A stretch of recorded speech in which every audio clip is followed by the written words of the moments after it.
ایک سوال یہ آیا ہے کہ ماہ ذوالحجہ میں روزے رکھنے کی کیا فضیلت ہے؟ ماہ ذوالحجہ کا جو یہ پہلا عشرہ ہے 10 دن شروع کے، اس کے روزے جو ہے نا یہ ماہ رمضان شریف کے بعد سب سے افضل ہیں، لیکن 9 دن کیا، 10واں دن تو عید ہے، عید کے دن تو یہ بقرعید کا جو عید کا دن ہے اس میں تو روزہ رکھنا حرام ہے، اور اس میں جو نیکی کا ثواب جو ہے نا زیادہ ملتا ہے۔ فرمان مصطفیٰ صلی اللہ علیہ وآلہ وسلم، اللہ پاک کے نزدیک ذوالحج کے شروع کے 10 دنوں سے افضل اور پسندیدہ کوئی دن نہیں، لہذا ان دنوں میں لا الہ الا اللہ اور اللہ اکبر کی کثرت کرو، کہ بے شک یہ لا الہ الا اللہ، اللہ اکبر اور ذکر اللہ، اللہ کا ذکر کرنے کے خاص دن ہیں۔ ان دنوں میں ایک دن کا روزہ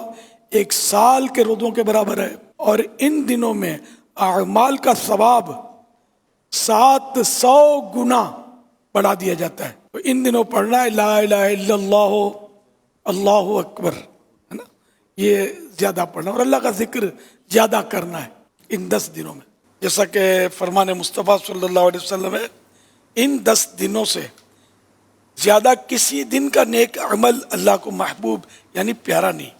صحابہ کرام علیہ رضوان نے عرض کی، یا رسول اللہ صلی اللہ علیہ وسلم، اور نہ رائے خدا میں جہاد؟ فرمایا اور نہ رائے خدا میں جہاد، مگر وہ کہ اپنے جان و مال لے کر نکلے پھر ان میں سے کچھ واپس نہ لائے۔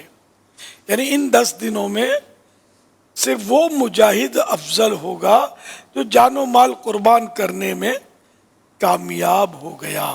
ایک اور فرمان مصطفیٰ صلی اللہ علیہ وآلہ وسلم، اللہ پاک کو عشرہ ذوالحج سے زیادہ کسی دن میں اپنی عبادت کیا جانا پسندیدہ نہیں، اس کے ہر دن کا روزہ 1 سال کے روزوں اور ہر شب کا قیام شب قدر کے برابر ہے۔ فرمان مصطفیٰ صلی اللہ علیہ وآلہ وسلم، مجھے اللہ پاک پر گمان ہے کہ عرفہ یعنی 9 ذوالحج کا روزہ 1 سال قبل یعنی جو گزرا قبل اور 1 سال بعد کے گناہ مٹا دیتا ہے۔ فرمان مصطفیٰ صلی اللہ علیہ وسلم، عرفہ یعنی 9 ذوالحج کا روزہ 1000 روزوں کے برابر ہے۔